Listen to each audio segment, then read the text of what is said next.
మంది అమ్మాయిలతో మాట్లాడుతున్నాడు. ఆ 6 మంది అమ్మాయిల్ని కలిసే ప్రాసెస్లో అతను చాలా ప్లేసెస్కి వెళ్ళాడు. అవన్నీ నాకు తెలియడం జరిగింది. అప్పుడే చెప్పాను ఎమ్మెల్యే గారికి, ఇది ఇలాగే వదిలేద్దామండి, మీరు కామ్ అయిపోండి, నేను కామ్ అయిపోతాను, ఇట్స్ నైట్ మేర్ లాగా వదిలేద్దాం అనేసి నేను చెప్పాను. కానీ అతను ఒప్పుకోలేదు. అతని ఎఫర్ట్స్ అతను పెట్టడం జరిగింది. సో నా సేఫ్ సైడ్కి ఇఫ్ పెళ్ళి అన్నాడు, పెళ్ళి చేసుకుంటే వెల్ అండ్ గుడ్ అనుకున్నాను. సో నా సేఫ్ సైడ్కి నేను రేపు మోసం జరిగినా సరే, ఏది జరిగినా సరే నాకు చెప్పుకోవడానికి ఉండాలి కాబట్టి నేను రికార్డ్ చేసుకున్నాను. ఈ పెళ్ళి అనే టాపిక్ శ్రీధర్ వాళ్ళ మమ్మీకి ముందే తెలుసా? తెలుసండి, అందరికీ తెలుసు. ఫ్యామిలీకి తెలుసు, అరవా ఫ్యామిలీకి తెలుసు.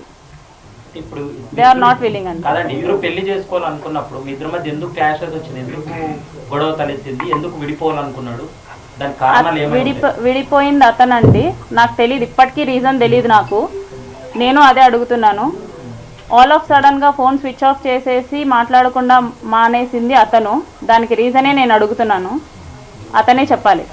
అంటే ఇప్పుడు మీరే చెప్పారు కదా మనం విడిపోదాం అని చెప్పి అన్నారు కదా, మరి అతనే విడిపోయా అంటే మీకు ప్లస్ పాయింటే కదా అయ్యింది.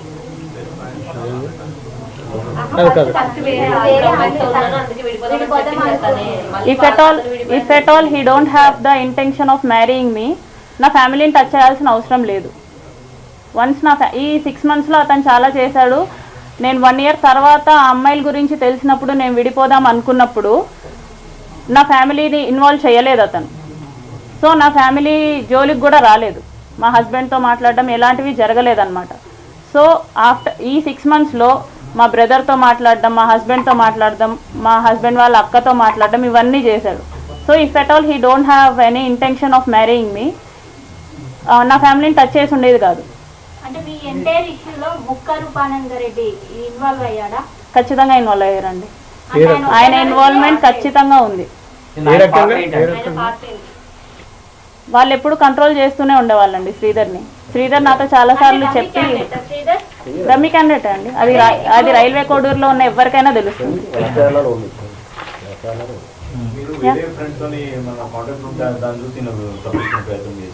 సారీ, అంటే మీరు వేరే వాళ్ళతో కాంటాక్ట్ ఉంటా చూసి తప్పించుకునే ప్రయత్నం చేశారు. వేరే వాళ్ళతో కాంటాక్ట్ అంటే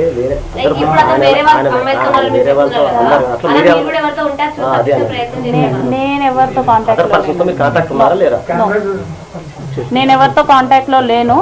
అది నా ఫోన్ తీసుకున్నప్పుడు అందరికీ అర్థమవుతుంది. ఇప్పటి వరకు రిలీజ్ అయిన వీడియోలో మీరు స్టార్టింగ్ నుంచి నన్ను బలవంతం చేశాడు, ఇబ్బంది పెట్టాడు, నన్ను ప్రతిసారి టార్చర్ చేసేవాడని. కానీ ఆ వీడియోలో ఎక్కడ కూడా మీరు భయపడ్డట్టు, బెదిరించినట్టు లేదు. చాలా హ్యాపీగా, సంతోషంగా ఒక లవ్ రిలేషన్ నడిచింది మీ ఇద్దరి మధ్య. నేను ఈ 1 yearలో జరిగింది నేను మీకు చూపించలేను, ఎందుకంటే నేను ఈ 1 year నేను అసలు రికార్డ్ అనేది చేయలేదు అతని గురించి ఎప్పుడైతే వేరే అమ్మాయిల విషయంలో బయటపడిందో అప్పటి నుంచే నేను రికార్డ్ చేసుకోవడం జరిగింది. అప్పటి నుంచే తను నా మీద ఎఫర్ట్స్ పెట్టడం జరిగింది. నేను విడిపోదామన్నా కూడా ఇంకొకటి విషయం క్లారిటీగా చెప్తున్నా. నేను స్క్రీన్ రికార్డ్ చేసిన ప్రతిసారి శ్రీధర్కి చెప్పే చేశాను, శ్రీధర్కి తెలిసే చేశాను.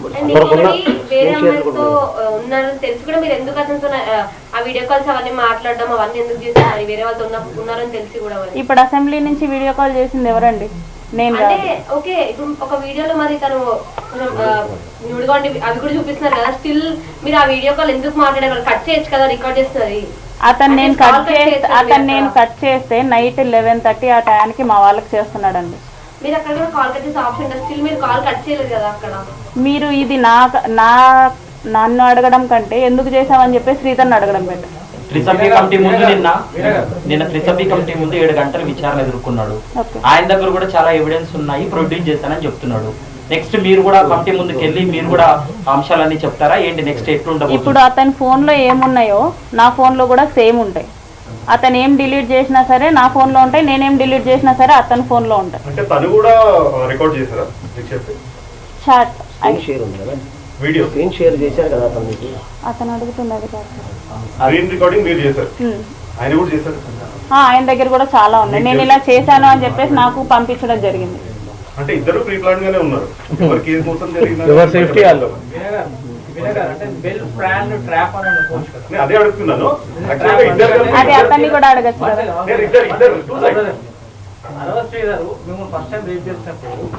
రేప్ చేసినప్పుడు మీరు ఒక ఎడ్యుకేటెడ్ ఒక గవర్నమెంట్ ఎంప్లాయీ వెంటనే వెళ్ళి పోలీస్ స్టేషన్లో కంప్లైంట్ చేయొచ్చు, కానీ చేయలేదు.